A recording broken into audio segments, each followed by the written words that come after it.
Salve, eu sou Paulo Mata e esse é o seu podcast Tanta Gente Legal. Minha convidada de hoje recém-aposentou o biquíni e o top. Você vai entender que depois de 30 anos, mais ou menos, se dedicando demais em quadras, transformando numa leoa junto com as suas companheiras e alcançando um ápice na carreira que foi uma medalha olímpica na Rio 2016, ela resolveu parar, resolveu segurar, deixar a bola e cuidar da Caena, que é a filhota dela de 2 anos.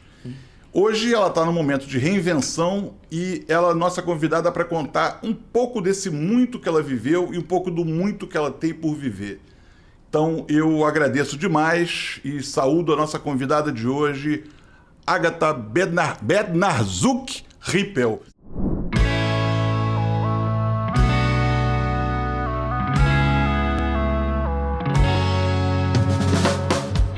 A gente estava discutindo sobre a pronúncia, quem sou eu, o sobrenome é dela, né? Czuk, se fosse para falar em polonês estrito. Bednarzuk, que é como se fala. Tudo bem? Tudo bem, Paulo. Como é que você tá? Prazer estar aqui hoje. Obrigadíssimo por aceitar o nosso convite.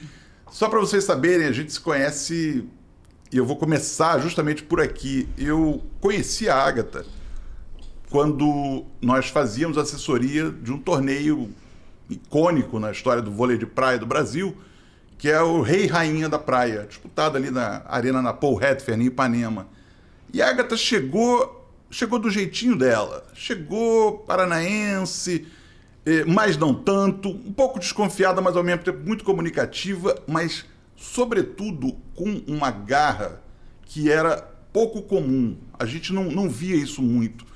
E o que eu posso dizer agora, passados tantos anos, é que a estrutura interna passou a torcer por ela. A gente olhava, a gente quer a Agatha ganhando, a Agatha é ótimo, pô, a Agatha vai render, rainha da praia e tudo mais. E, bom, não foi ali o ponto de partida dela, ela já tinha uma trajetória, mas eu acho, para mim, pelo menos, foi um pouco um marco de onde eu passei a prestar atenção nela. Eu queria, então, voltar um pouquinho no tempo, Agatha. Você começou no vôlei aos 9, em Paranaguá? 9, 10 anos, em Paranaguá, numa escolinha e vôlei de quadra, né? Porque lá no sul a gente não tinha o hábito da areia lá, do vôlei de praia, muito frio, não tinham projetos. Então comecei lá, joguei até os meus 17 anos, mais ou menos, lá. Joguei em São Paulo, depois durante 1 ano, no Clube Paulistano. E aí depois disso que eu fiz a transição para areia. E aí fiz essa transição nessa idade, 18 para 19, fui morar em Santa Catarina, que era o lugar mais próximo do Paraná, porque assim, eu sempre fui muito próxima à minha família, muito assim, e para mim estar longe deles, eu saí de casa com 15 anos, sempre foi assim, doído demais. E doido, né? Porque você levou uma vida de nômade, né? Total. Quer dizer, eu fico pensando para alguém que tem uma raiz tão forte, tão fincada, quer dizer, raízes polonesas, brasileiras, né? Fala um pouco depois da tua família, mas difícil, né? Difícil. Cada semana tá num canto. Quando eu morei em Santa Catarina, todo final de semana eu ia pro Paraná. Quando eu morei em São Paulo, eu ia a cada 15 dias. Pegava o ônibus lá na estação Tietê e ia pra casa. E era a minha forma de conseguir estar pertinho deles, né? Porque atleta iniciante não tem avião, não tem ponte aérea, né?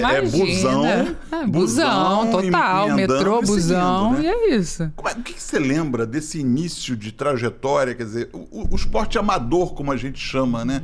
Porque é bonito dizer que é o esporte olímpico, mas é semântico só. Porque, na verdade, para grande parte dos atletas, ele continua sendo amador, ou seja, não remunerado, com dificuldades ou pouco remunerado. O que você lembra daquele período vamos chamar de vacas magras? Vacas magras? Foi longo o meu período de vacas magras, viu? Porque assim, eu considero que eu comecei a vencer ali perto dos 30 anos. Então foi muita batalha até conseguir estar num nível assim alto e continuar progredindo. Então, o que eu lembro?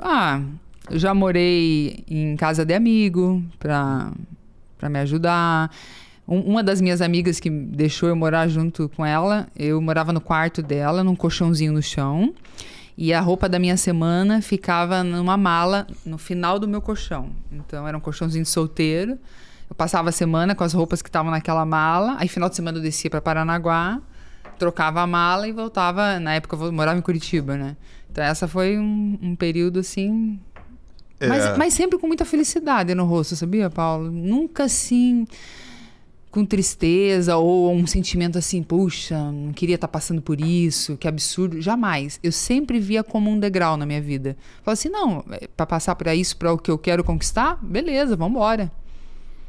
E aí, eu pego do que você está dizendo, do que eu quero conquistar. Você tinha lá atrás o sonho, todo atleta tem, claro. O atleta não está ali ralando dia e noite, dormindo no colchão da amiga, se ele não acha que ele pode chegar a algum lugar melhor. Mas você conseguiu, em algum momento, imaginar que você fosse chegar aonde você chegou?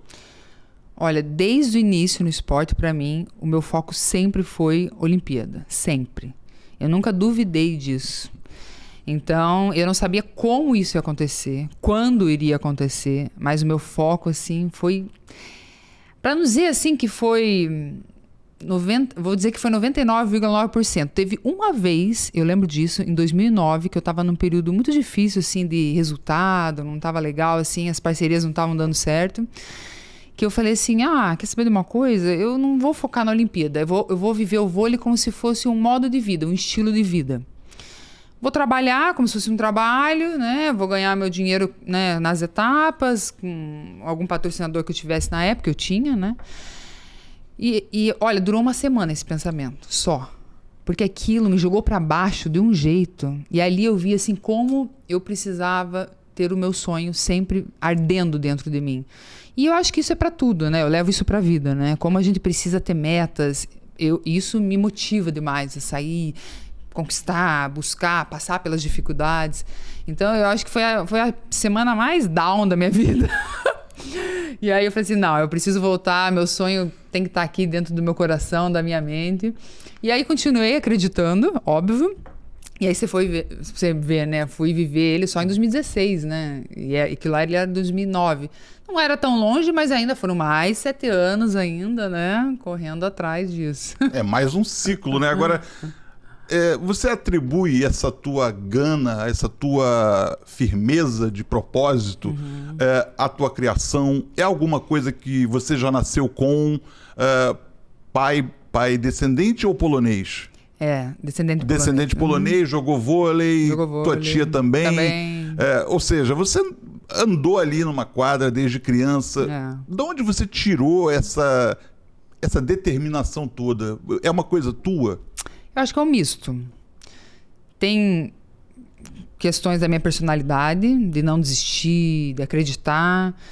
Tem a questão da criação, com certeza, né? De ter pais que me deram sempre muita segurança.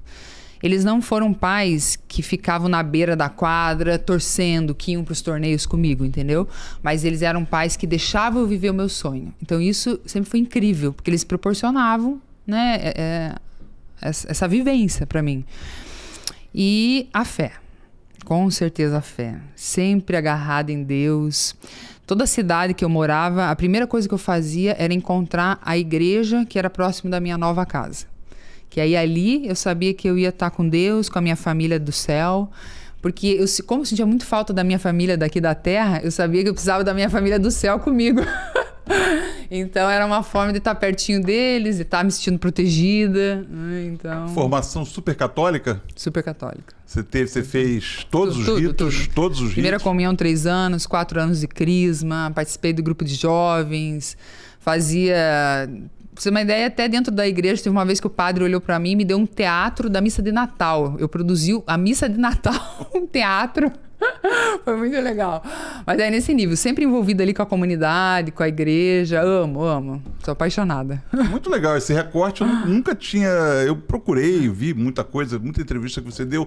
Eu acho que eu nunca tinha atinado tanto para essa questão da fé e como você professou isso, como você buscou. É muito legal essa história. Cada lugar que chega, a primeira coisa que você faz...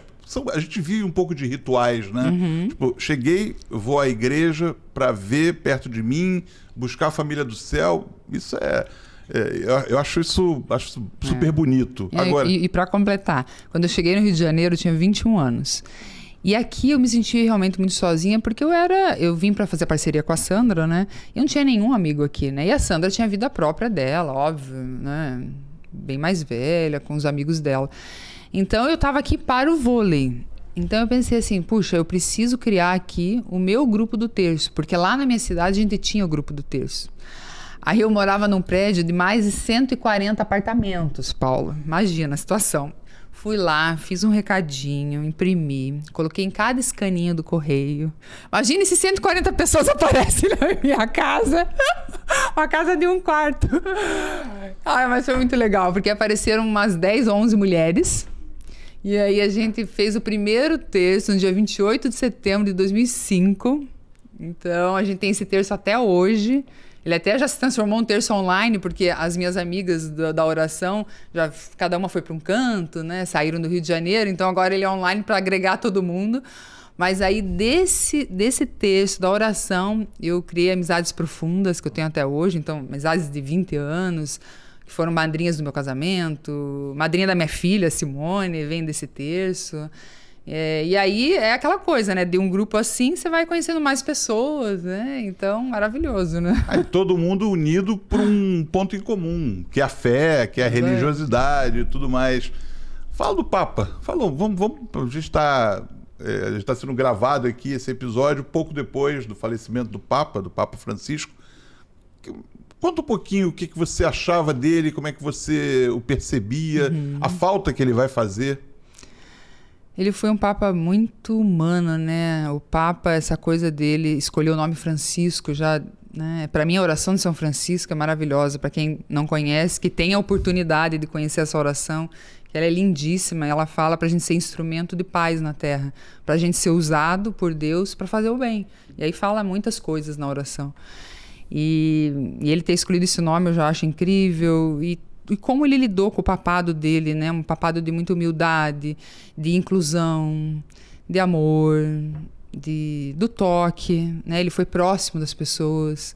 Eu acho que isso tem tudo a ver com a vida de Jesus, tudo que Jesus passou para nós. Então, eu admirava demais o Papa. E tomara que o novo Papa venha com esse sentimento, com essas vontades, né? Eu sou cético, infelizmente, cético nesse aspecto. Eu acho que, infelizmente, não teremos um novo Papa Francisco, pelo menos nos moldes.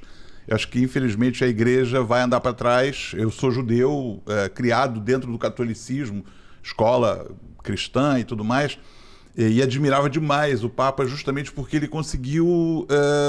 ele deu um ipom nos preconceitos da igreja tradicional, da igreja do que ela não tinha de bom.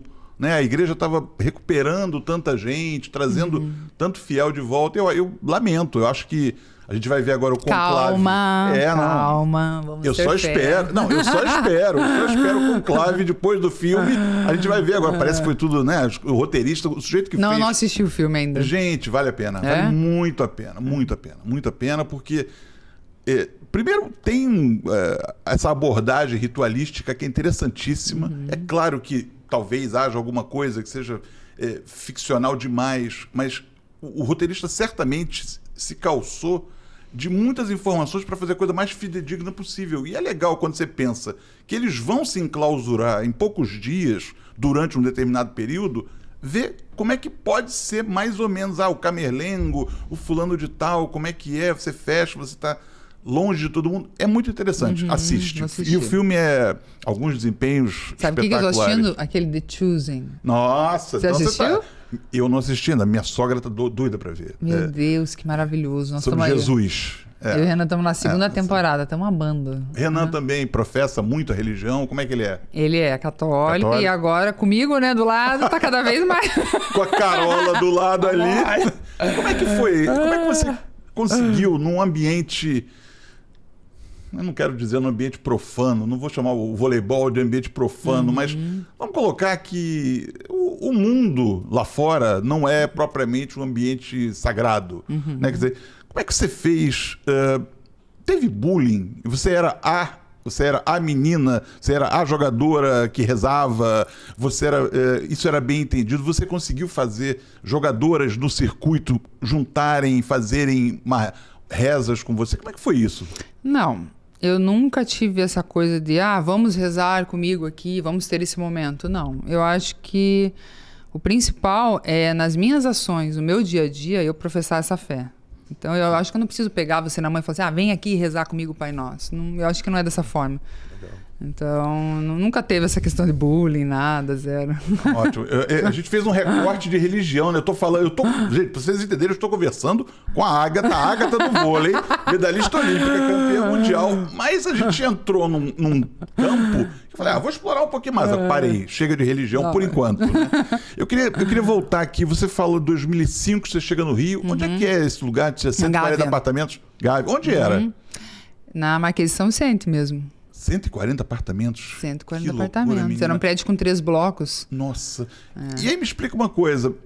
Explica pra eles, que eu já sei mais ou menos. Você vem pro Rio movida por um desejo que você já tinha conseguido realizar, que era jogar com a Sandra.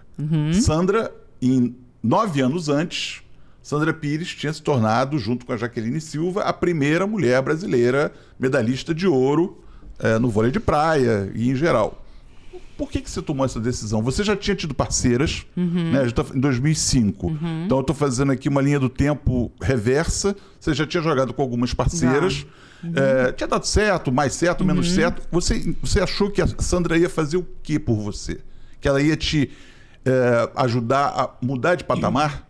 Não, foi legal assim como aconteceu isso, né? Final de 2004, no último torneio do ano aqui no Rio de Janeiro, eu jogava com a André Teixeira na época, a André virou pra mim e falou assim, Ágata, eu não vou conseguir mais continuar a jogar porque o Kid recebeu uma proposta e não dá mais pra gente continuar.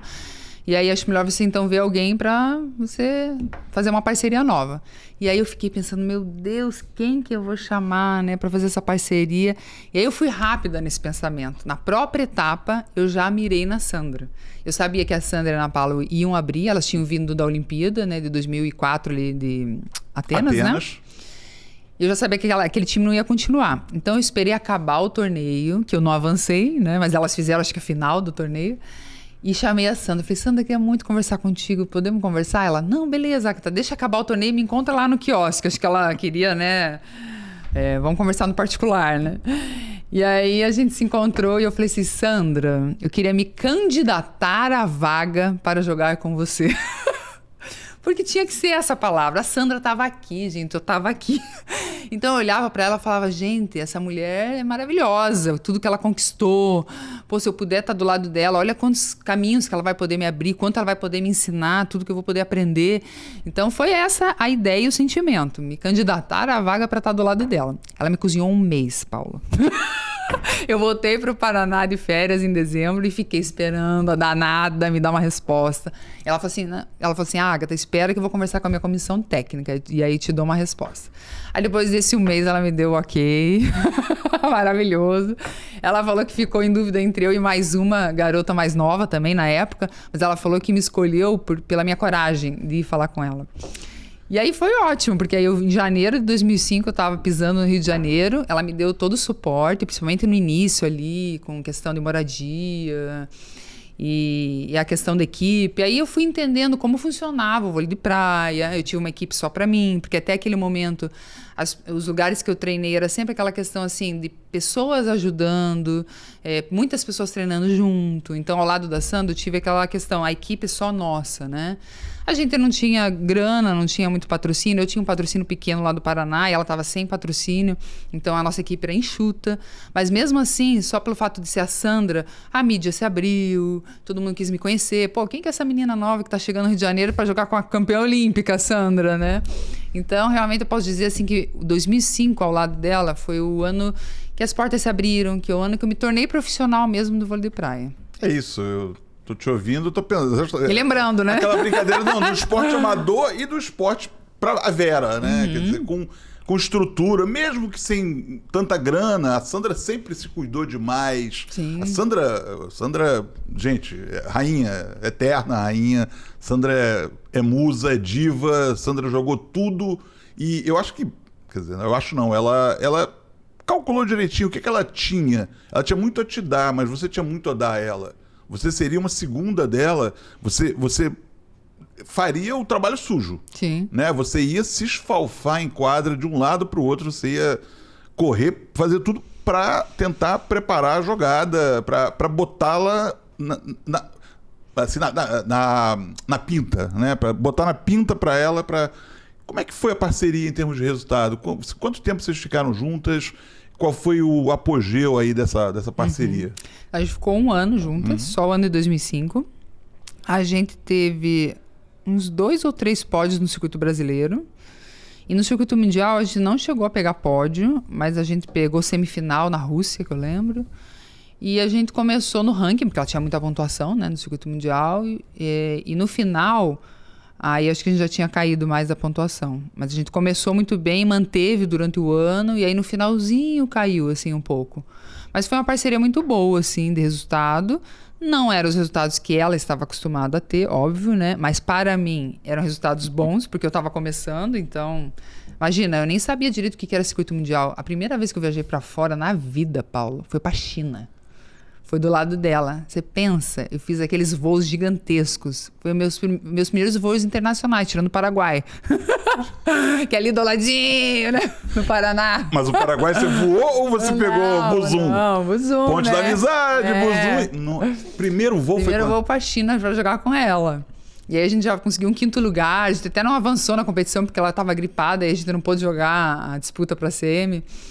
Mas assim, foram experiências incríveis, né, em 2005. E ela já conhecia, as etapas sempre se repetem normalmente, né? É difícil ter etapa nova em lugar novo.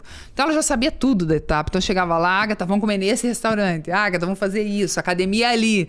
Então realmente é abrir caminhos em todos os sentidos, né? Até do conhecimento básico, assim. Eu não gosto de ranking, mas eu vou cair no caminho... Sandra tá entre as maiores parceiras que você teve ao longo dessa minha vida, com certeza. Uma das mais importantes, com certeza. Uhum. Fala um pouquinho dela. O que privando dessa intimidade, jogando junto depois... E agora? A gente vai falar depois da tua reinvenção, mas fala um pouquinho dela como atleta. O que você destaca? A gente está falando de uma campeã olímpica, né? O que você destaca de mais... Incrível, fora do normal na Sandra? Foco. Focadíssima, assim. Sandra, vamos falar assim, genética, maravilhosa genética. Mas ela ajuda a genética dela, ela ajudava. E eu acho que ajuda até hoje, porque você vê a Sandra, né, no shape até hoje. Então, ela é aquela coisa de comer certinho, tem que acordar a tal hora, acorda, tem que fazer os exercícios, começa, tem que fazer 30 minutos de alongamento, vai fazer 30 minutos de alongamento. Então, essa visão profissional do foco, ela tem demais. Para mim, é o principal dela. E acho que é por isso que ela conquistou tudo que conquistou na vida, né? Com tanto foco. Engraçado, eu gosto muito da NBA e de basquete, né? Mas da NBA em particular. Engraçado, eu olho para a Sandra, eu vejo muito o Steph Curry. Eu lembro da Sandra sempre muito disciplinada, muito... Não importa a qualidade, não importa o talento inato dela. Ela sempre trabalhou muito para ajudar esse talento. A sensação que eu tenho do Steph Curry, está com 37 anos e continua roubando tudo que pode. Quer dizer, tem atletas que são diferentes, né? A Jaque eu conheci quando ela tinha 12 anos de idade, uma coisa assim. Eu lembro de ver a Jaque Mirim. E ela já muito habilidosa, já jogava, fazia as posições mais loucas para levantar. Era um talento. Aquilo era ali um negócio, mas tem atletas que você vê... Não, o talento é ajudado por uma determinação incrível, né? Eu acho que na vida você pode ser talentoso, você pode ser trabalhador. Agora, se você tiver as duas coisas, aí você é um gênio. Né? E a gente sabe que são poucos atletas que têm as duas coisas. Eu me considero que sou mais trabalhadora. Tenho talento, mas sou mais trabalhadora. Agora tem atletas que têm as duas coisas excelentes. Aí realmente são os grandes. Quem são os grandes? As grandes. Vamos então ficar um pouquinho nesse campo aqui. Fala. Para mim são os mais vencedores, porque aí é questão de resultado. Quando a gente fala em esporte, a gente fala em performance. Não estou falando de vida pessoal. Né? Então, são os medalhistas de ouro. Vamos colocar todos os medalhistas, né, nessa baia, vamos dizer assim. Mas os que têm mais uma medalha, então, a gente coloca num nível superior ainda, porque conseguiram se manter nesse nível de performance e foco e o talento ajudando, né, ao mesmo tempo. Então, pô, temos todos os esportes, Michael Phelps, Usain Bolt, vários, né? A Walsh, as nossas meninas, a Walsh May, a Sandra e a Jaque entram nessa categoria com certeza.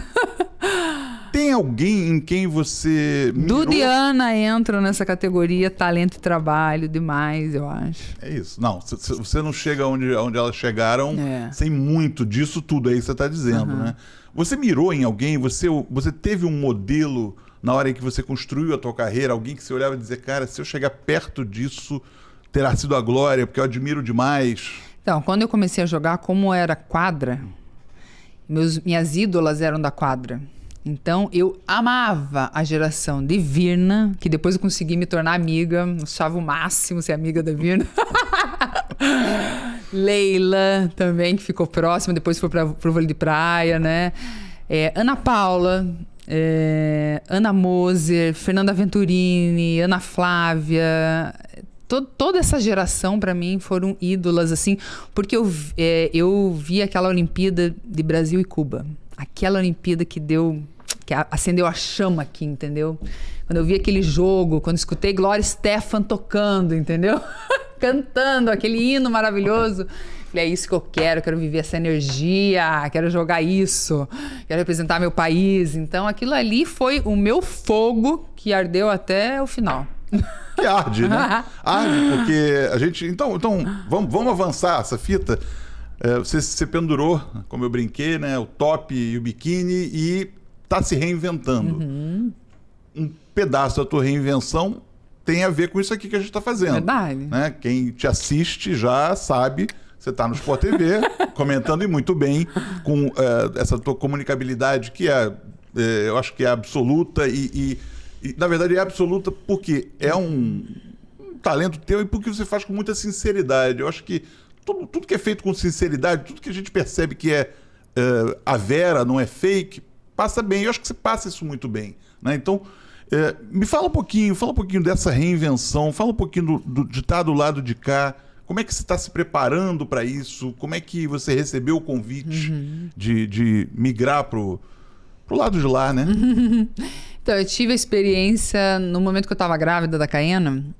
Teve a Copa do Mundo do vôlei de praia e aí eu tive esse primeiro convite para estar, né, comentando essa Copa do Mundo em Roma 2022. Quando eu não consegui classificar para Paris, também veio aí novamente o convite para estar comentando a Olimpíada. E aí foi meio que uma coisa natural, como eu tinha tido essas duas experiências dentro da casa, né? Conversei com as pessoas responsáveis lá no finalzinho do ano, já nessa virada. E eles falaram que as portas estavam abertas, que era uma questão, né, de a gente fechar a parceria. E aí a gente iniciou agora em 2025. Então foi uma vontade muito grande minha de estar transitando para esse meio da comunicação e as portas que estavam abertas, né, por essa primeira experiência aí nesses dois momentos. Então, mas tô adorando. É o que eu quero fazer. Me vejo fazendo outras coisas também, mas eu acho que essa área tem a ver comigo. A gente tem que perceber coisas que a gente gosta e que a gente pode fazer bem. Acho que eu posso melhorar com certeza. Mas assim, eu tô bem no comecinho, né? Então eu tô vivendo essa fase da transição, tô me dando a chance de experimentar. É isso que eu tô pensando. Estou experimentando as situações. Que outras coisas? Eu penso, você falou em outras coisas também. Do que a gente está falando? Você se enxerga na beira de uma quadra, treinando uma equipe? Você se enxerga... Onde é que você se vê? Na comunicação você já está. Tem algum outro caminho que te daria prazer? Tem, gestora. Eu gosto muito da gestão esportiva. Eu tenho um projeto social lá no Paraná, que mês passado fez 17 anos. Mês passado não, esse mês. Dia 22 de abril, fez 17 anos. E meu filhote, que comecei assim, escrevendo do nada no papel, criei o projetinho no computador, coloquei embaixo do braço e fui lá levar para o prefeito da época, ele gostou da ideia, conseguimos um patrocínio privado também para ajudar. E aí se iniciou na cidade e movimentou a cidade e movimenta até hoje. Um projeto gratuito para as crianças e adolescentes. Vôlei de praia é o principal, o carro-chefe, mas a gente também tem treinamento funcional para adulto. Tem uma época que a gente teve ali futebol de areia também. Mas assim, o carro-chefe mesmo é o vôlei e o treinamento funcional para a gente agregar a família, né? A ideia é essa, né? Trazer todo mundo para dentro, pai, mãe. E focado exclusivamente em quem não tem acesso, em baixa renda, ou aberto para quem chegar? Você tem algum foco específico de aluno desse projeto? Inicialmente a ideia era focar nas pessoas mais humildes mesmo, mas não a gente teve uma demanda de todos os tipos, né, de níveis de pessoas. Então a gente abriu mesmo e não tem problema, a gente se ajuda lá. Então é um projeto aberto. Eu trabalho com uma empreendedora social, a Karina Alves, do Instituto Incluir, e eu ouvi dela uma coisa muito legal. Ela também trabalha muito com esporte, pessoa com deficiência, uma série de coisas. Mas ela começou a perceber que inclusão é muito mais amplo. Inclusão é não excluir. Exatamente. Se inclusão vai trazer a pessoa com maior poder aquisitivo, se vai trazer a pessoa que faça isso, que faça aquilo, não importa. A questão é incluir. Até porque para viver essa experiência da troca, né? E aí se formam novas amizades, você entende um mundo diferente do teu, você começa a pensar diferente. Por exemplo, a gente tem ações durante o ano nesse projeto. Uma delas que eu mais amo assim, é o Dia das Crianças, que a gente faz questão de fechar um horário no cinema lá da cidade para levar a criançada. Paulo, tem criança que nunca tinha pisado no cinema e pisa pela primeira vez com a gente. Então são coisas assim que, sabe, o coração fica... brilho no olho, né? É porque é isso, o esporte é um vetor de transformação de vida, né? Acho que você é um exemplo, embora não tenha tido os perrengues que são comuns em atletas, né? Passam por 500 perrengues até que um dia consegue futebol especificamente. O esporte muda muito, né? O esporte traz uma dimensão nova para a vida de quem mergulha nele, né? Total. E assim, eu me dei conta disso até um pouco tarde, sabe? Porque eu iniciei no esporte com muita vontade, pensando em mim, que o que eu queria viver, né? Realizar meus sonhos. Mas chegou um momento, Paulo, que eu fiquei pensando assim, puxa, mas parece ser tão egoísta isso. Eu tive essa reflexão, sabe? Nossa, eu vivo para mim, eu quero melhorar para mim, porque eu quero atacar a bola mais alto, eu quero correr mais rápido, eu quero chegar antes nessa bola. E eu tive uma visão errada naquele primeiro momento, de que poderia ser egoísta. Mas eu consegui transformar essa visão e entendi que se eu vencesse, eu poderia usar a minha imagem para fazer o bem. Então, a partir daquele momento em que eu transformei isso, esse foi o meu foco. Falei, não, eu vou vencer por mim, mas também pelos outros, porque eu vou usar essa imagem para coisas legais. Não sei como ainda, mas aí plantei essa sementinha, escrevi isso, tenho escrito. Acho que foi 2013 que escrevi isso no diário, eu adoro diário. Então, escrevi isso e faz parte, assim, de mim. Acho que quando a gente coloca no papel, a gente realiza com mais facilidade. E você tem um diário manuscrito? Manuscrito. Sério? Você tem como é o nome? Moleskines e coisas assim? Você vai com caderninho, tudo... Paulo, eu sou das antigas. Eu sou da carta. Eu mando carta pros meus amigos. No correio. Não, e bota telegramazinhos pro pessoal do terço, né? Você é daquela que... Não tem o grupo, não. Primeiro vamos, né? Tete a tete, mensagenzinha de porta. Mas a gente se adapta, né? A gente se adapta. Já virou online. Claro. Eu quero aquecer para chegar no ápice da tua vida atlética profissional, que foi Rio 2016. Então eu quero pegar contigo quando começou efetivamente esse teu ciclo, né? A gente chama o ciclo de 4 anos, quando acaba anterior e tal. Não importa. Quando é que o teu ciclo 2016 começou efetivamente? Ele começou quando eu fechei realmente a parceria com a Bárbara. A gente fechou em 2011 essa parceria. E aí a gente foi jogar em 2016 essa Olimpíada. Então foram 5 anos jogando juntas, mas sem a certeza, quando finalizava o ano, que a parceria ia continuar. Tem disso do vôlei de praia, né? Então sempre aquela coisa assim, né? Será que estaremos juntas? E aí eu tive essa certeza absoluta só quando eu conquistei a vaga em 2015. Que aí eu sabia que em 2016 a gente ia estar jogando a Olimpíada, né? E aí foram então 5 anos, mas foi isso, o ciclo começou, a gente fala, começou lá muito lá atrás, né? Mas né, propriamente dito, ali do lado da Bárbara, foi isso, 2011. E sempre com foco internacional, a gente sempre teve. Então, em 2011 a gente não jogou internacionalmente, mas aí em 2012 a gente começou. Aí naquela época tinha Caltrincota, não sei se você lembra. Lembro. Caraca, o que era Caltrincota, gente? Aquilo ali me deu uma casca pra vida, absurda, porque eu não sou uma das que mais jogou. Eu acho que a Carol Sober, ela tem uns 2 Caltrincotas a mais do que eu. Eu até vou fazer essa conta direito. Mas eu sou a que mais perdi. Ai, eu dou risada porque, olha, é muita ralação. Nossa, muita casca. E perder um Caltrincota é você perder na segunda-feira, não ter direito nem a entrar pra ver. Você não ganha credencial, você não consegue entrar no evento pra assistir quem tá jogando. E você só poder jogar novamente o próximo Caltrincota no próximo país na outra segunda-feira. Então você passa uma semana naquele país tentando treinar, tentando ver quem também não jogou para poder fazer jogo contra. Você não tem grana porque você joga Caltrincota, você não ganha premiação, nada. Então você fica em hotéis baratinhos, você não come tão bem. Você muitas vezes não consegue levar técnico. Eu vivi o meu período de Caltrincota, que foram 3 anos, sem levar técnico. Era eu e Shailin ali o tempo todo e os outros anos também, sem ninguém. Então Shailin BD, irmã de Shelda. Exatamente. Vivemos 3 anos dessa vida de circuito mundial e Caltrincota. E, não, foram mais anos de Caltrincota, mas com ela foram 3. E muita relação, então nem sei mais o que eu tava falando. Era porque tava falando? Você começou falando da Bárbara, do ciclo. Sim, do ciclo, né? Então, e aí eu vivi com a Bárbara em 2012 essa questão do Caltrincota. Mas foi a primeira vez que eu vivi de um jeito mais fechadinho. Onde a gente tinha a nossa equipe, o foco era classificar entre os 3 primeiros times, que era para estar no torneio principal. Então a gente tinha um QG, na época o nosso técnico era o Rico, e a Bárbara tinha uma grande amiga, que é a Sabina, uma suíça. Então a gente ficou na casa dela, não sei como ela aguentou a gente durante 3 meses lá. Era nós 4 lá dentro, com o Guilherme junto. E o Renan na época já era o preparador físico, mas ele não ficava direto, ele ficou 1 mês com a gente. Abre parênteses, Renan, esse tal Renan, preparador físico, é o Renan Rippel, com quem a Agatha depois veio a se casar. Já estava casada, né? Já estava casada e com quem ela teve Caena 2 anos e meio atrás. Então segue. Isso aí, 15 anos juntos só isso. Só isso. E aí, então, vivi esse ano de 2012 com a Bárbara desse jeito, mesmo fora do Caltrincota, mas dentro do Caltrincota, mas de uma forma mais profissional.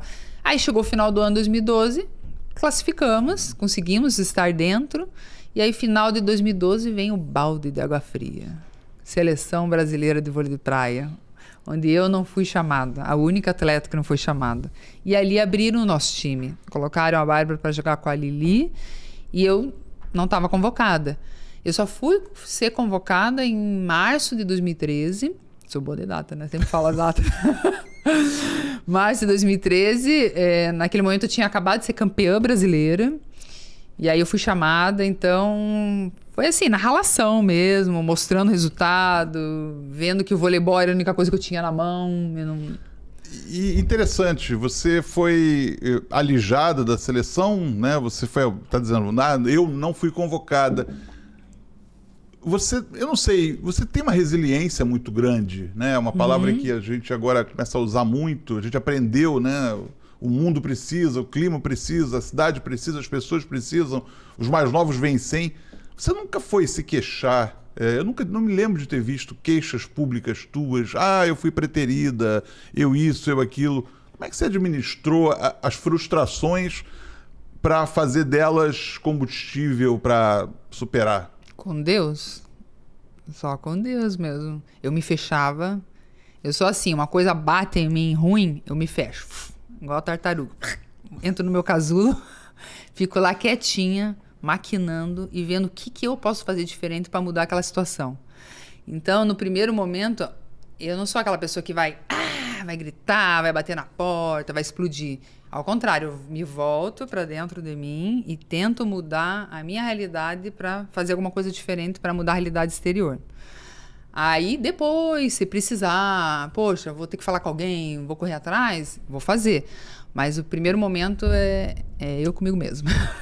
E foi assim, você absorveu o impacto da não convocação E você disse, logo depois você foi, alguns meses depois você foi campeã brasileira e logo depois você estava convocada. Estava convocada para jogar com a Maria Elisa. Pro time, para jogar com a Maria Elisa.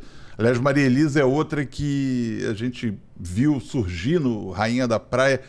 Uma garra e sempre com um brilho nos olhos, né? Uma pessoa muito do bem tá aí um traço em comum contigo, muito comunicativa também. A Maria Elisa é muito raladora, é muito legal conhecer a história dela. Começou também do zero. Sim. Ela me contou que teve uma época que ela vendeu biquíni aqui no Rio de Janeiro para conseguir tá pagando as contas dela e continuar treinando aqui. Ela é de Resende, né? Não é da cidade. Então, eu acho que esse traço, né, de buscar, de personalidade, tem a ver com isso, assim, de querer viver muito e fazer as coisas acontecerem, né? Ela tem isso dentro dela. Ela não era favorecida como você pela genética, porque você sempre foi muito atlética, muito sarada, muito malhou, claro. Mais ou menos. Não. Eu lembro. Ó, teve um momento que você vai... Dava uma oscilada. Assim. Dava uma oscilada. Ela teve que superar uma forma física que não era a ideal. As pessoas olhavam e diziam, será que a Maria Elisa vai chegar lá? Será que ela vai conseguir? E eu lembro quanto ela ralou até que decolou, virou também atleta olímpica e tudo mais. E vamos voltar aqui para o teu ciclo olímpico, onde a gente estava, 2012, já 12 e 13 já rolou isso, né? Aí joguei o Mundial com a Maria Elisa, mas jogava o brasileiro com a Bárbara, olha que louco. Não, muito louco. E aí, em 2014, acabou a seleção. Aí eu pude realmente voltar a jogar com a Bárbara no circuito mundial. E aí foi um ano muito legal, porque a gente acabou como segundo time do mundo em 2014. E aí, 2015 foi um ano maravilhoso, porque aí a gente conquistou o circuito mundial mesmo, venceu. Fomos considerada pela FIVB o time do ano. Ganhamos a Copa do Mundo na Holanda, que depois da Olimpíada é o torneio mais importante que existe. E tecnicamente ele é mais difícil que a Olimpíada, porque são 48 times e a Olimpíada são 24, né? Só que a Olimpíada tem o peso emocional, né? O glamour, tudo. Mas a Copa do Mundo, tecnicamente, ela é muito difícil. Então, ganhamos a Copa do Mundo e foi um ano em que conquistamos uma vaga, né? Para o Rio de Janeiro. 2015, excetuando 2016, é óbvio, foi o ano mais importante da tua carreira? Sem contar 2016, porque é o ano em que tudo é coroado, mas 2015 foi o ano que você teve mais conquistas, dá para dizer isso? Foi porque eu considero que a minha parceria com a Bárbara foi a parceria que eu ganhei os meus maiores títulos. E com a Duda, eu considero que foi a parceria mais vencedora, onde a gente foi mais constante em resultado. Ganhamos várias etapas do circuito mundial. A gente não conseguiu medalhar nas grandes competições, mas a gente conseguiu manter um time num nível muito alto, ranking 1 do mundo várias vezes, ganhando os torneios internacionais brasileiros, uma sequência enorme de brasileiro. Então, essa é a diferença de uma parceria para outra. Então, 2015, eu considero, sim, que foi um ano... Será que é o... Não posso dizer que é o mais importante, porque a medalha vem em 2016, né? Mas a conquista da vaga foi em 2015. A conquista da Copa do Mundo foi em 2015. Então, tá ali, ó, 15, 16. Aí, vamos chegar no ano que você sonhou desde lá de trás, em Paranaguá, quando você via Brasil e Cuba, as disputas na rede, os xingamentos e tudo mais, Ana Moser, aquela geração toda. Aí acontece para você, quer dizer, primeiro volta para mim o momento em que você teve a certeza de que você que você se qualificou para ser uma das duplas brasileiras, Olimpíada no Rio. Conta um pouquinho desse caldeirão que deve ter sido, a família veio para o Rio assistir. Conta pra gente como uma é que alegria, uma alegria. Olha, eu e a Bárbara, a gente não gostava de somar pontuação para saber como que a gente estava no ranking. A gente tinha uma noção que a gente estava bem. A gente estava buscando a segunda vaga, porque a vaga 1 era da Thalita e da Larissa. Mas a gente tinha uma noção. Aí, numa etapa, que foi a etapa da Polônia, a gente resolveu, não, vamos somar? Vamos. Tipo assim, já estava bem no finalzinho, assim, né? Aí somamos lá, e aí nas nossas contas, a gente estava na frente e como se não tivesse mais chance, né, de ser passada. Aí a gente tomou um porre naquela etapa. Acabou a etapa. Aí sei que a gente entrou no mar com a mulherada também que estava lá, das outras meninas do circuito mundial, à noite, depois de tomar um monte de vinho, ferrei minha jaqueta, tudo manchei. Olha, foi uma delícia, foi uma alegria, assim. Onde você estava? Na Polônia. Isso era Polônia? Bom, Olha, na Polônia nunca tinha me tocado. Olha que legal, verdade. Stary Jablonski ou Cris... Ai, tem que lembrar agora qual cidade foi. Da onde é a tua família? Então, a minha família, ela não sabe muito sobre a ascendência. Eles não têm noção de onde é. Eu sei que, assim, eu sempre achei que era austríaca. Quando eu cheguei na Polônia pela primeira vez, o cara da alfândega já virou e falou assim, você é polonesa, né? Eu falei, não, eu sou austríaca. Ele, não, você é polonesa. Aí, beleza, cheguei no hotel, a mesma coisa. Você é polonesa? Eu falei, ela é. Já comecei a me desconstruir, né? Aí ela, você é polonesa. Tá. Aí, fui malhar no hotel, e aí naquele tempo tinha aquelas listas amarelas. Aí a galera, tem gente que não vai saber o que é isso. Lista telefônica, páginas amarelas. Você começa a ver o nome e achar o telefone das pessoas, né? Uma arma branca. Se quem tivesse isso hoje, se vier o ladrão, dá na cabeça que é um negócio, tamanho, assim, essa grossura. E aí eu achei uma lista lá e por curiosidade eu fui ver se o meu sobrenome era comum. Além de descobrir que meu sobrenome era comum, descobri que meu nome era comum. Tipo, eu era uma Maria Silva lá, entendeu? Agatha Wynarczyk é super comum na Polônia.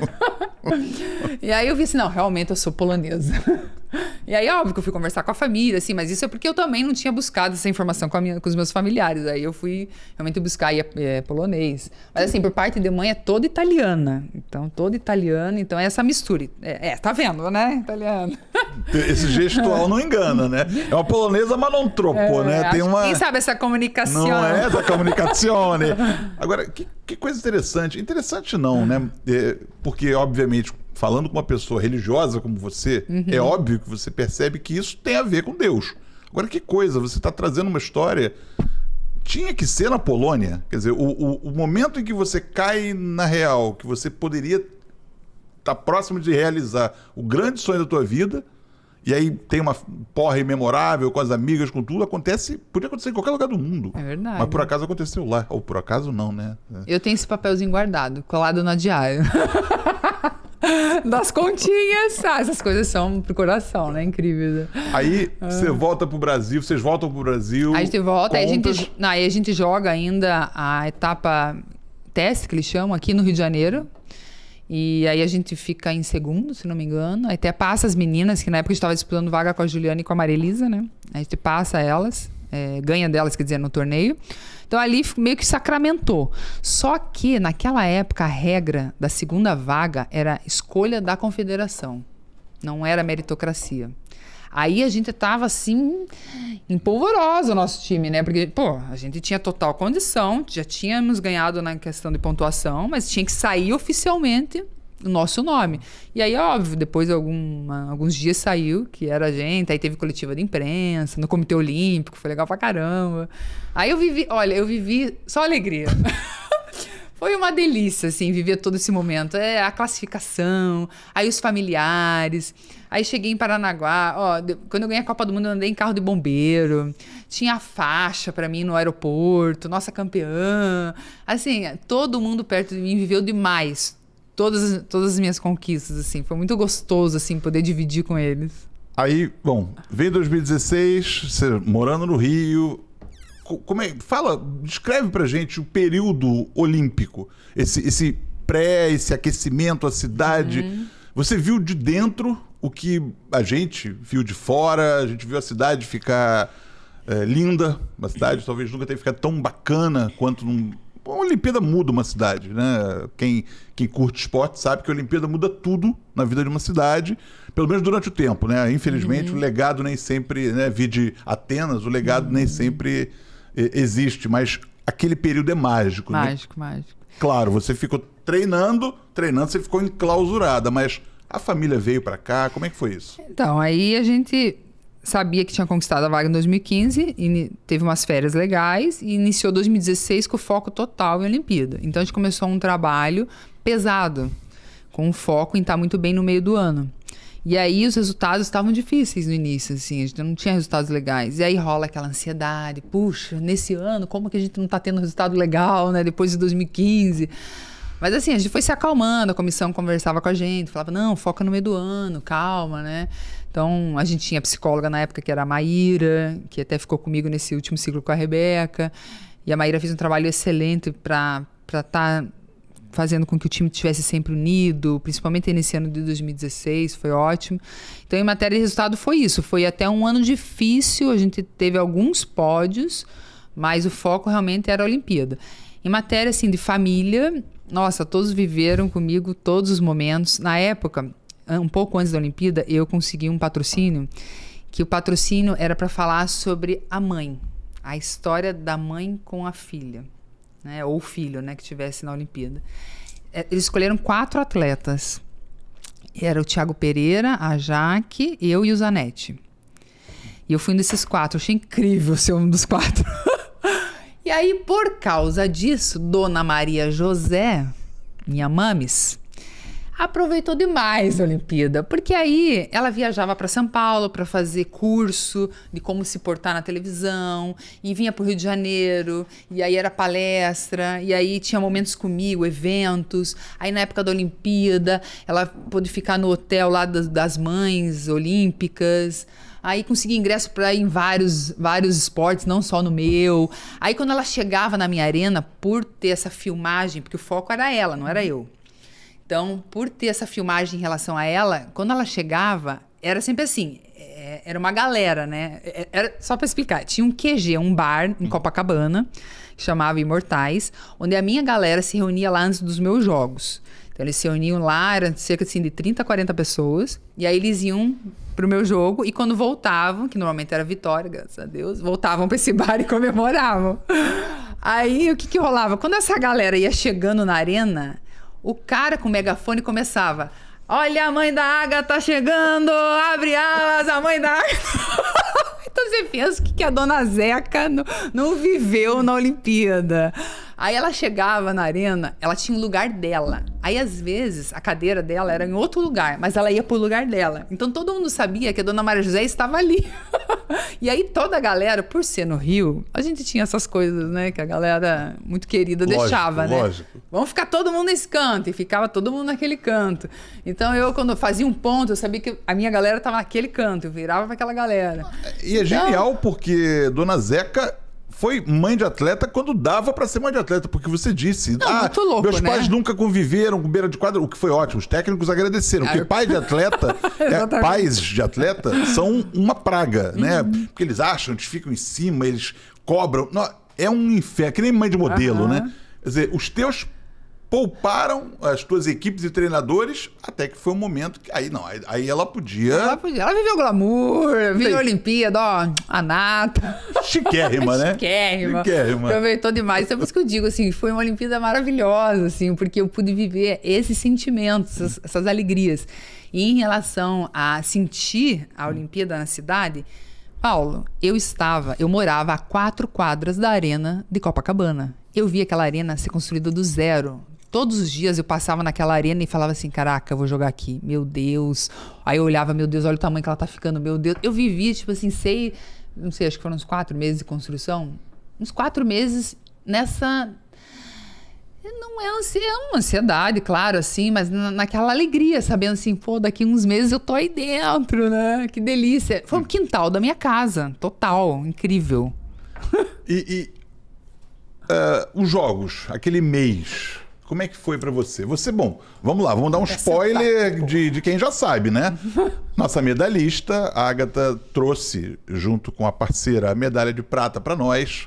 Medalha maravilhosa. O brasileiro tem mania de achar que tem que ser só ouro, né? Não, uma medalha. Você falou, teve um torneio que você disputou com... Eram 48 times. Para esses 48 times se formarem, quer dizer, para se chegar aos 48 times, devem ter excluído ao longo do caminho outras 400 equipes ao longo do mundo, ao redor do mundo. Sempre a Olimpíada já é incrível. Fala aí, você representar o teu país. 4 jogadoras... No vôlei de praia, onde existe internamente uma competição absurda, já é mais maravilhoso ainda, né? E aí você chegar na Olimpíada e ainda conseguir medalhar, é incrível. maravilhoso, assim, então... Então, vamos pro final. Foi uma medalha, o gosto foi amargo? Vamos lá, é óbvio que o problema da medalha de prata, em verdade, é que ela vem com uma derrota. Diferentemente do bronze, que você leva ganhando, e aí é tudo festa e tal... A prata, que é mais relevante, que é um degrau acima do bronze, às vezes é vista assim. Porque no jogo ali, o bronze acabou de ganhar o jogo. E o ouro acabou de ganhar. A prata é a única derrota, apesar de ser uma medalha melhor que o bronze, né? Então, aí você perguntou pra pessoa errada. Ou pra pessoa certa, que valoriza a prata. Porque pra mim, aquela prata é ouro, total. Porque quando eu subi, assim, a hora que acabou o jogo, é óbvio que naquele momento... Deu aquela sensação assim, puxa, a gente perdeu. E perdeu num jogo ruim. Porque o que a gente tinha apresentado na Olimpíada até a final tinha sido maravilhoso. A gente tinha jogado muito bem os jogos. Virado jogos difíceis, que estava perdendo. Ganhado aquela semifinal maravilhosa no dia anterior, né? Da Walsh e da Ross. Então, na final, a gente não conseguiu colocar o nosso melhor em quadra. E as meninas ganharam com facilidade, ganharam com 2-0. Então, no final, veio aquela sensação, puxa, queria ter jogado mais essa final, né? Mas, assim que demos a mão ali para as meninas, assim, já era o momento do pódio. Então, eu já fui lá para trás, só tirei a areia do corpo, já pensando assim, eu vou pegar minha medalha. Comecei a colocar meu agasalho lindo, maravilhoso, que eu tinha recebido no primeiro dia. E eu sonhava, ele falava, onde eu vou usar esse agasalho? E usei no pódio. Tem esse agasalho guardadinho lá, eu tenho que usar ele, tá guardado, mas enfim. Tirei a areia, coloquei lá, e quando eu fui pro pódio, era prata. Era a medalha da minha vida. Era tudo que eu tinha vivido para chegar até aquela medalha. Eu não sabia se eu ia ter a chance de jogar uma outra Olimpíada, eu não sabia se ia ter a chance de medalhar novamente. Então, eu tinha certeza que aquela medalha eu tinha na mão. Então, naquele pódio, eu só pensava assim, caraca, desde os meus 10 anos eu tô perseguindo ela. E agora, com 33, eu conquistei. 23 anos depois. Então, na minha cabeça não tinha como estar triste. Você vê minhas fotos no pódio, o sorriso está aqui o tempo todo, assim. Eu lembro disso. Eu perguntei porque eu lembro muito disso. Muito da tua reação. E a tua reação, como a de todo mundo, como deveria ser, mas o Brasil às vezes erra um pouco nisso. A tua reação foi de quem era a segunda melhor do mundo. É simples assim. Aconteceu. Jogo é jogo. Você tinha ganho. Você tinha superado talvez a maior atleta da história do vôlei de praia mundial. Você tinha ganho dela na véspera. Ela tinha sido tricampeã. Ela era tricampeã olímpica, a Walsh, né? Jogando, acho que jogou a última Olimpíada dela. Cara, você ganhou dela. Não importa nem. E ela tava no pódio, tá? Ela conquistou o bronze. É óbvio. Ela nunca jogou pra... Você tem noção que foi a única derrota da vida dela olímpica? Tem. Que de 4 Olimpíadas, eu acho que ela jogou uma na quadra antes, né? Mas de 4 Olimpíadas na areia, é a única derrota que ela tem? Incrível isso, né? Ela nunca vai te esquecer. Não. Você entrou pra história da vida dela também. Porque é isso, o Usain Bolt nunca foi derrotado. Ele só perdeu a medalha porque um maluco do time de revezamento dele se dopou. Então ele perdeu. Senão ele teria tido ficha limpa. A Walsh, a mesma coisa. Ela ia seguir, se ganhasse de vocês, ia pra final. Poderia ganhar, poderia perder, claro, mas é isso. O tamanho... Olha o peso dessa medalha de prata, gente, né? Como ela fez ficar maior também, né? E agora vamos para reinvenção, né? Reinvenção. Você assistiu ontem a festa dos 60 anos da Globo? Você viu um pouquinho? Assisti um pouquinho. Beleza. Você chegou a ver o momento em que o Luiz Roberto chama os atletas olímpicos? Eu vi depois. Eu não consegui ver na hora porque me deu um pouquinho de trabalho ontem. Você percebeu que quase todos eles, ou boa parte deles, trabalha para casa? Sim, sim. Você já se projetou daqui a um tempo... chamando a quadra medalhistas olímpicos, 70 anos da Globo, ou o que quer que seja. Esse é um caminho que te parece bacana seguir? Quer dizer, trabalhar muito. Você falou em gestão, comunicação é uma coisa certa para você, né? Líquido e certo, você é extremamente comunicativa. Você se vê fazendo isso direto, indo para as Olimpíadas, indo para os Mundiais, como atleta, ex-atleta e comentarista? Eu me vejo. Eu me vejo estando no meio, principalmente. Antigamente, eu tinha dúvidas sobre essa questão da transição. Se era uma coisa que eu queria fazer Tipo, mudar completamente. Vou abrir um negócio, vou seguir um outro caminho. E depois de um tempo, e também de um curso do Comitê Olímpico que eu fiz bem legal, sobre transição de carreira de atletas, eu percebi que não. Como assim? Eu vou perder todo o know-how que eu tenho de todos esses anos, todo o meu conhecimento, tanto técnico como das pessoas, né, das situações, e largar uma coisa que eu amo tanto. Né? Então, mesmo depois assim que eu parei, eu tô indo nas etapas, assistir as etapas, tô fazendo reportagem com os atletas, que é uma forma de plantação, né, para estar nesse meio também. E eu vi que é o meu caminho, é estar no meio. E se for na comunicação, pô, vai ser maravilhoso, eu gosto demais. Né? As portas estão se abrindo aos pouquinhos, eu tô indo... Tô mostrando aí, aparecendo, indo, deixa eu entrar, cada hora eu abro um pouquinho mais essa porta. Você entra com delicadeza e suavidade, então você entra bem. Vamos agora, a gente está chegando próximos aqui ao fim do nosso papo, que eu tô adorando. Vamos falar do início do fim. Quer dizer, você, Caena, a decisão... Porque é isso, atleta profissional, provavelmente você tomou a decisão de segurar... Aliás, olha, eu... Né, já fazendo uma premissa. A decisão de ter filha mais da idade que você teve 2 anos atrás, foi por conta da carreira? Foi uma coisa pensada? Foi depois do... Como é que vocês trabalharam isso? Total. Eu não me imaginava sendo mãe e sendo atleta. Eu sempre achei que ia ser mãe aposentada.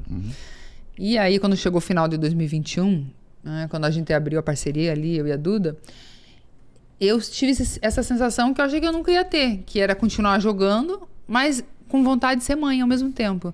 Falei, gente, meu Deus, bugou agora aqui. Vou mudar os paradigmas, que agora, depois de não sei quantos anos, achando que isso nunca ia acontecer, eu tô querendo isso. E aí me planejei, Renan sempre, né, coladinho em mim, tudo, óbvio, né? Sem ele, dificilmente eu conseguiria ter vivido o que eu consegui viver. E aí planejamos, e aí eu consegui engravidar até rápido. No início de 2022 eu já estava grávida. E coloquei nas mãos de Deus. Eu falei, Deus, se você quer que eu tente uma Olimpíada, essa gravidez tem que vir rápido. Eu tenho óvulos congelados, mas eu não cheguei a usar para essa gravidez da Caena, né? Mas eu até achei que eu ia ter que usar, mas não cheguei a usar. E aí foi isso. Aí engravidei, aí passei o ano de 2022 inteiro grávida, mas treinando. Tive uma gravidez muito saudável, foi bem legal. Mantive, óbvio que com restrições, não vou ficar saltando, caindo na areia, mas continuei treinando na areia mesmo, com vôlei de praia, academia normal. Academia eu treinei até 3 dias antes de ganhar a Caena. Então a minha volta também voltei com o corpo legal, apesar de não ter conseguido voltar rápido para performance. Porque já pulando assim etapas, né, da minha fala aqui, quando eu ganhei a Caena no final de 2022, janeiro de 2023 começava a corrida olímpica. E aí eu sabia que eu tinha que voltar rápido, né? Eu estava fechada com a Rebeca, a gente fechou... Eu anunciei a nossa parceria grávida. Isso é pioneiro, a gente nunca vi na vida uma parceria ser anunciada com uma mulher com uma barriga desse tamanho. Eu anunciei 2 dias antes de ganhar a Caena. Muito louco, né? Eu e ela juntas num evento do nosso patrocinador. Aí... Então eu sabia que tinha que voltar rápido. Em janeiro eu já estava pisando na areia, com 2 meses da Caena. E aí que foi o problema, Paulo. A mente achou que podia ir, mas o corpo não deixou, não acompanhou. E como a minha mente sempre foi muito forte, e eu sempre passei muito por cima das minhas dores, e sabe aquela coisa assim, eu não ligo pro corpo, eu vou fazer o que eu preciso fazer. Sempre pensei assim. Então eu também lidei assim nesse momento. Só que eu não poderia ter lidado assim nesse momento. E aí vieram as minhas lesões. Eu tive 4 lesões. Uma delas foi cirúrgica no joelho. E aí foi punk. Então eu só comecei a rodar o circuito mundial de verdade com a Rebeca só no 2º semestre. E aí a corrida já tinha começado, né? Já tinham 6 meses de corrida. Olha, eu considero que a gente ainda foi muito bem pelo pouco tempo, né, que a gente teve, né? Menos tempo que as meninas. A gente acabou como 3º time, só 2 vagas. E foi maravilhoso, assim, pela experiência, por viver o vôlei com a Caena, por viver a maternidade trabalhando, né? Porque eu me coloquei no alto nível com um bebê. Então, você imagine quantas coisas eu tive que viver, coisas básicas, logísticas do dia a dia, Paulo, tipo A introdução alimentar da Caiena, a gente estava viajando. Estava no começo do circuito mundial para mim, que foi o segundo semestre, né? Como é que eu dou uma comida para a Caiena, estando lá na Alemanha, uma comida sem sal, na introdução alimentar? Eu viajava com 2 fogãozinhos elétricos, com 2 voltagens. Dependendo do país que eu estava, eu usava a voltagem do fogãozinho, ia no banheiro do quarto de hotel e cozinhava para a Caiena. Eu tenho filme disso, vídeo disso, foto, desses momentos. Que as pessoas nem passam pela cabeça, só vê assim, a Agatha tá lá com a Caiena, que legal. A Agatha subindo o pódio com a Caiena, que legal. Mas tem umas coisas diárias, assim, da rotina, que você tem que criar uma logística e é muito louco com o bebê. E como é que você fazia? A Caiena estava contigo o tempo todo? Alguém ficava com ela em algum momento? Como é que você fazia? Então, aí nessa parte que eu falo que ter o Renan do meu lado foi incrível e foi... Não sei o que seria se ele não estivesse do meu lado. Porque o Renan sempre foi meu preparador físico e aí ele viajava comigo para as etapas. Então, ele realmente foi o pai que cuidou da criança mesmo nesse período. Então, ó, quando eu... Assim, pra galera ter uma noção, eu dormia com a Caiena até os 7 meses. No 8º mês, eu tive que começar a dormir sozinha no quarto, porque senão eu não ia conseguir performar, não ia conseguir treinar no outro dia, né? Então o Renan dormia com ela. Então o Renan, com mais ou menos 8 meses da Caiena, ele começou a dormir com ela para eu poder dormir num quarto separado, para poder no outro dia estar inteira para treinar. E aí nas competições a gente pegava um quarto separado e ele ficava no quarto com ela. Agora você imagina um homem que nunca foi pai cuidar de um bebê. E eu amamentava. Eu amamentei a Caiena até 2 anos e 5 meses. E ela foi exclusiva até 6 meses. E aí depois o peito ficou menor, né? Menor o tamanho e a mamadeira entrou, a fórmula junto. Mas aí ele ficava com ela com um bebê de 8, 9 meses. Tipo, incrível assim o que ele fez. Quanto ele foi ponta firme, forte, de bater no peito e falou, não, deixa, vambora, vamos junto, vai lá treinar, vai jogar o teu jogo, que eu fico com ela aqui. Aí é óbvio, assim, né? Eu tava jogando, acabava o jogo, eu já ia pra eles e ficava com a Caiena, né? É óbvio, ficava com ela o tempo todo. Mas, assim, são momentos, assim, que foram chaves. O momento do sono à noite, né? Ah, teve uma viagem em que eu fiz pra Índia, que a gente tava no México, tinha jogado a Copa do Mundo, e aí a etapa seguinte era na Índia. Não tinha condição de levar a Caiena pra Índia, né? Aí ele voltou sozinho com a Caiena pro Brasil, nesse voo. Imagina, um bebê. Ela tava nesse voo, acho que era 8 meses, 8 ou 9 meses, 10 no máximo. E eu fui pra Índia.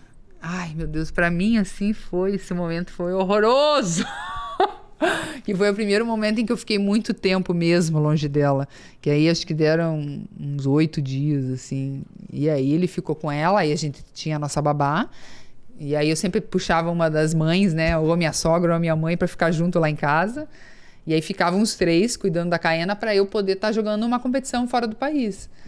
Mas olha que loucura. E aí por isso que eu falo, assim, Renan foi muito ponta firme comigo, assim, pra gente fechar junto essa parceria, assim. Guerreiraço, tem todo o meu respeito, todo o meu respeito. Agatha, me conta aqui pra gente fechar. Faz um resumão.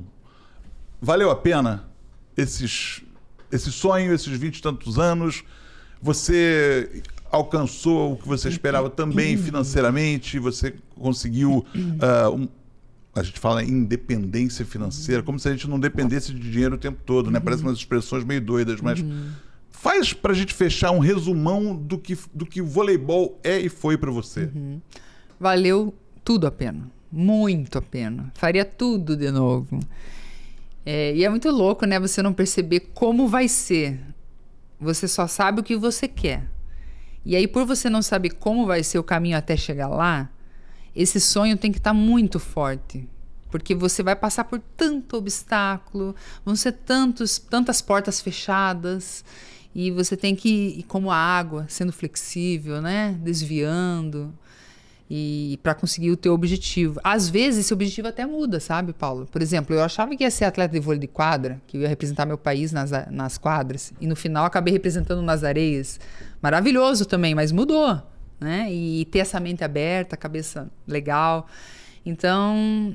valeu tudo a pena, faria tudo de novo. As experiências que eu tenho dessa vida são lindas, maravilhosas. conheci o mundo, conheci muitas pessoas, consegui criar uma vida estável, onde hoje eu posso definir se eu vou morar aqui, se eu vou morar lá, né? Nessa caminhada, conheci meu marido, tive a minha filha. Ai, são tantas medalhas. Então, com certeza, valeu muito a pena. Olha, valeu muito a pena. Eu criei a coragem de pedir para dar essa entrevista. Eu não queria. Falei, poxa, não sei como é que a Agatha tá o tempo dela. Poxa, será? Valeu demais a pena eu tomar a iniciativa ali de fazer o convite. Eu te agradeço demais pelo teu tempo, pelo papo, pelas histórias, pela tua carreira. Eu acho que eu participei um pedação ali, eu vi você muito, te admiro pra caramba e acho que você é uma profissional de comunicação, ponto. Pode ser lapidada daqui e de lá, mas do alto meus 30 e poucos anos já de experiência, eu digo, tá pronta, vai ter ali, sempre vai melhorar, vai aprimorar, mas você tá acostumada com isso. Treinamento é contigo mesmo. Exatamente. Então, cara, eu agradeço demais. Hoje nós ouvimos aqui, no Tanta Gente Legal, a ex-jogadora de vôlei de praia, medalhista de prata, Rio 2016, atual comentarista, no futuro, o que ela quiser fazer. Agatha, olha só eu com o nome, que coisa horrível, né? Fecho nós ouvimos a Agatha Bednarczuk Rippel.